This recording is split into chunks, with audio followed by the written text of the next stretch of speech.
अस्सलाम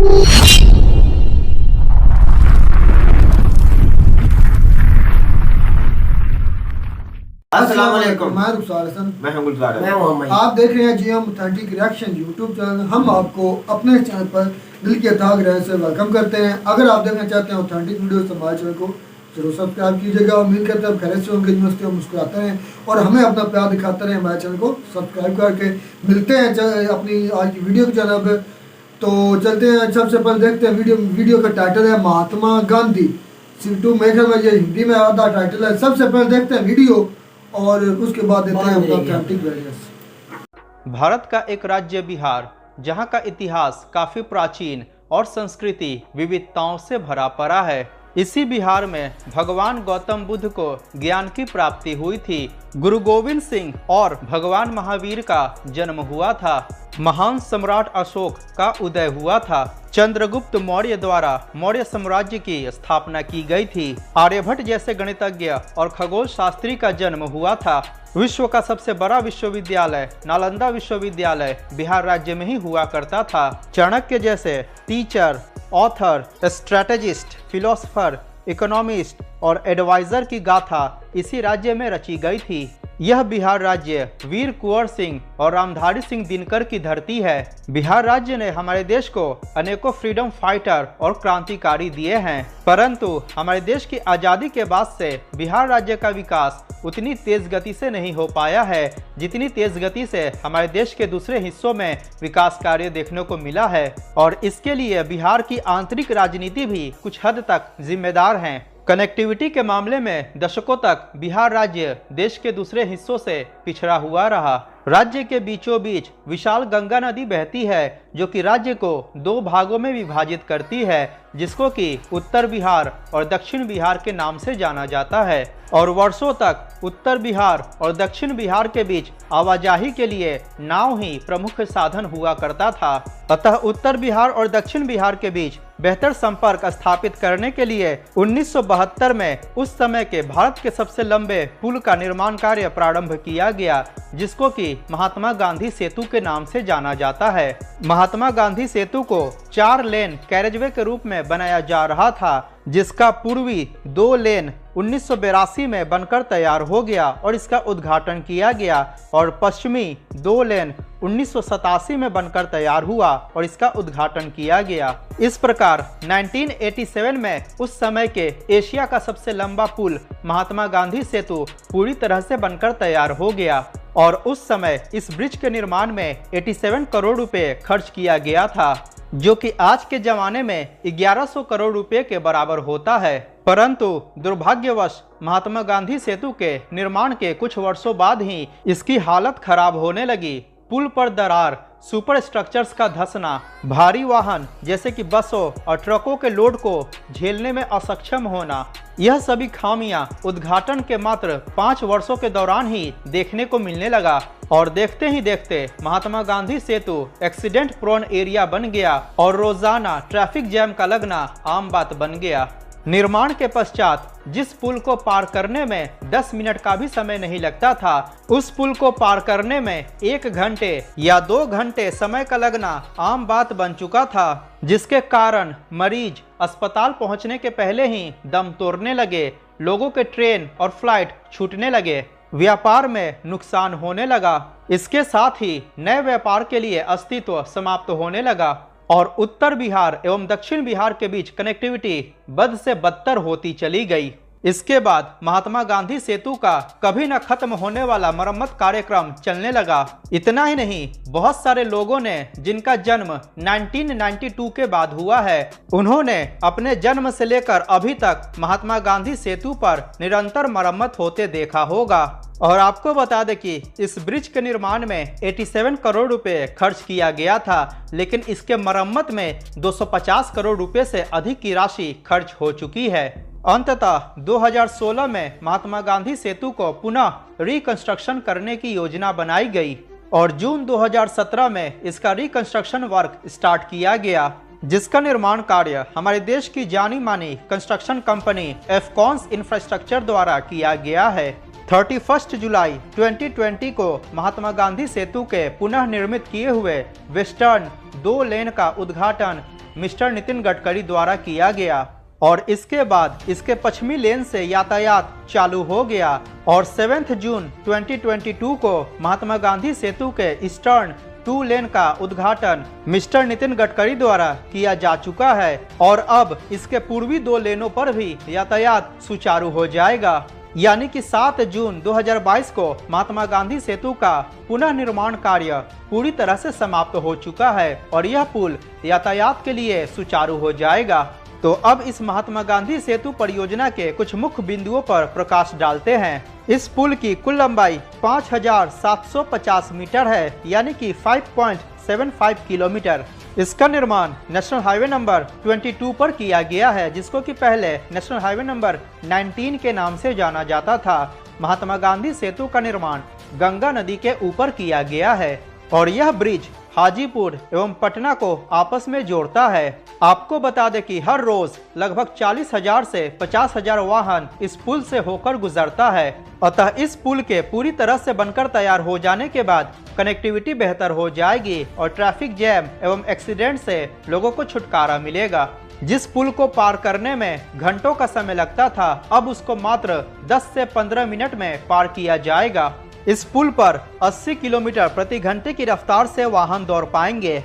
इस परियोजना के पुनः निर्माण के दौरान इस पुल के सुपर स्ट्रक्चर को फिर से बनाया गया है और इस सुपर स्ट्रक्चर्स को इस पुल के पुराने पिलर्स पे ही रखा गया है। इस पुल के निर्माण में स्टील स्ट्रक्चर का इस्तेमाल किया गया है, जो कि इस पुल के स्ट्रक्चर को पहले की अपेक्षा और ज्यादा मजबूत और अधिक लोड कैरी करने में सक्षम बनाता है। अधिकारियों के अनुसार अब यह पुल इतना मजबूत हो चुका है कि अब यह 100 सालों तक टिका रहेगा। इस पुल के निर्माण में 66,360 मीट्रिक टन स्टील का इस्तेमाल किया गया है। इसके अलावा 25 लाख नट बोल्ट्स का इस्तेमाल किया गया है, 28,000 मीट्रिक टन सीमेंट का इस्तेमाल किया गया है और 1,36,000 मीट्रिक टन बालू का उपयोग किया गया है। पूरे ब्रिज के अंतर्गत 46 पिलर्स हैं। महात्मा गांधी सेतु के पुराने स्ट्रक्चर को तोड़ने के लिए 237 करोड़ रुपए खर्च किया गया था। पूरे ब्रिज की चौड़ाई 25 मीटर है, जिसके अंतर्गत 4 लेन का हाईवे बनाया गया है। इसके अलावा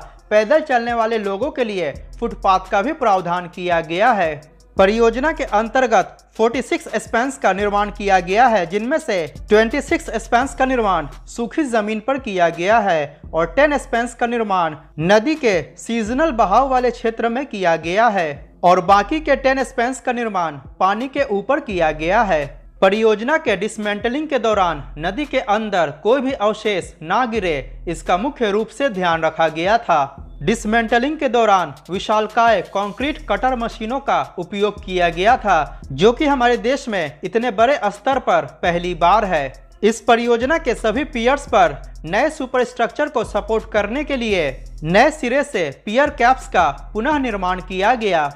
इसके बाद इसके पियर कैप्स के बीच 720 टन वजनी स्टील ट्रस्ट स्ट्रक्चर्स को स्थापित किया गया। महात्मा गांधी सेतु ब्रिज के प्रत्येक स्पैन की लंबाई लगभग 121 मीटर है। महात्मा गांधी सेतु का पुनः निर्माण ईपीसी मोड पर किया गया है और इसके निर्माण में 1742 करोड़ रुपए खर्च किया गया है और इस ब्रिज के पूरी तरह से बन जाने के कारण उत्तर बिहार और दक्षिण बिहार के बीच कनेक्टिविटी और भी ज्यादा बेहतर हो जाएगी, जिसके कारण बिहार का विकास और भी तेज गति से हो पाएगा और रोजगार और व्यापार के नए अवसर सृजन होंगे।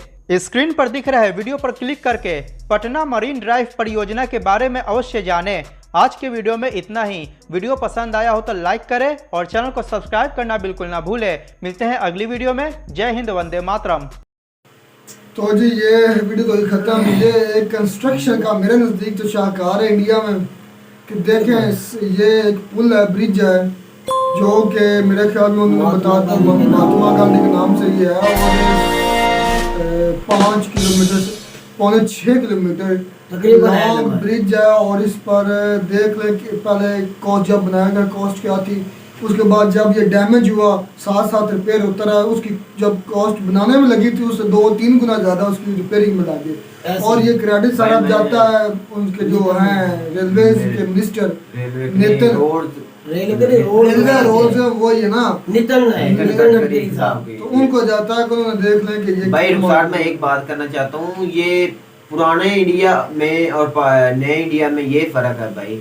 वो जो इतने साल से पुराना जो ब्रिज था वो ट्रैफिक जाम ही तो रहती थी भाई, वो इतना कामयाब नहीं था हो जाती थी भाई, इतना कामयाब भी नहीं था। उसकी रिपेयरिंग पे इतने पैसे लगा देते थे वो। मैं यही समझता हूँ कि सारी करप्शन होती थी सर। ऐसे रोड बना सकते। अभी भी वो जो हमारे मिनिस्टर इंडिया के हैं नितिन गडकरी साहब ने उतने इतना शानदार प्रोजेक्ट बनाया है कि वो उन्होंने तो पूरे इंडिया में बेकमाल कर दिया है। लेकिन जो यही है ना भाई, करप्शन जिसमें नहीं होगी वो काम करेगा भाई। नितिन गडकरी जो साहब हैं वो एक मिसाल है इंडिया के लिए कि वो करप्शन नहीं करते, वो रोड इंडिया के नक्शे बदल रहे हैं भाई।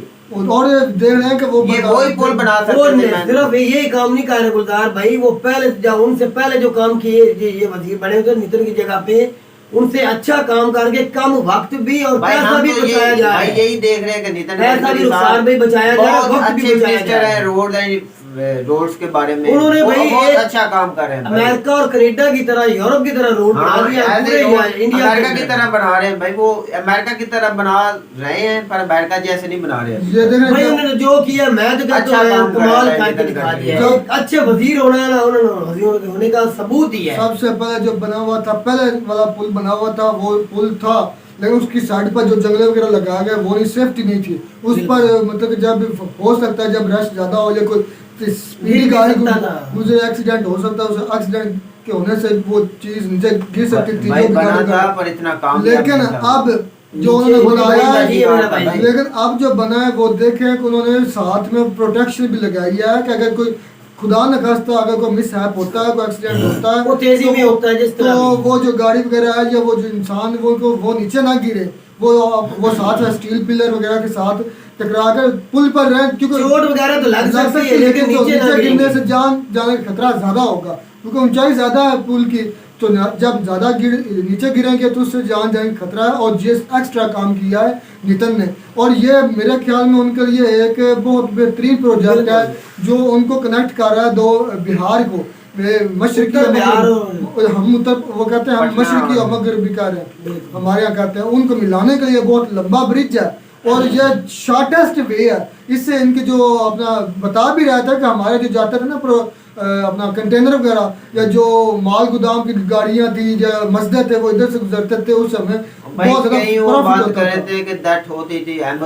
रश भी तो इतना ज्यादा होता था ना। तो ये 10 मिनट का सफर जो घंटों में सफर होगा वो कैसे वो नहीं ठीक होगा। पहले जब बना था ब्रिज तब वो बता रहे थे 20 मिनट लग जाते थे, 15-20 मिनट। उसके बाद जो ये टूट फूट का शिकार हुआ फिर वो बता रहे थे कि 3 घंटे लग जाते। अगर कोई एम्बुलेंस फंस गई है तो वो मरीज उधर एकदम तोड़ जाते थे, जो कि बहुत बड़ा मिसहैप था, बहुत बड़ा नहीं मिलता था भाई। लेकिन उसके बाद ये उन्होंने जब से ये आए हैं, मैं इनकी बहुत ज़्यादा इन पर वीडियोस कर चुका हूँ और इनके मैंने इंडिया के कौमी असम्बली में इनकी मैंने तकरीर भी सुनी है और यकीन करें सिंपल से इंसान जब वो तकरीर करते ना ऐसे होता है जैसे आपने घर के फैमिली के साथ बात करें, जिसे हम बैठ के बातें करते हैं, एक दूसरे के साथ गपशप लगाते हैं, हल्के मूड में की बात होती है, अपनी जिम्मेदारी को उन्होंने समझ के काम स्टार्ट भाई। ये भी बात हो सकती है कि मोदी साहब ने एक अच्छा इंसान को सिलेक्ट किए करके हाँ, ये है मेरिट के फैसले। तो अगर मोदी ने उन पे इतबार किया तो उन्होंने भी उनका इतबार तोड़ा नहीं ना मेरा भाई। उसने भी तो वो करके दिखाया जो मोदी की सोच से भी आगे है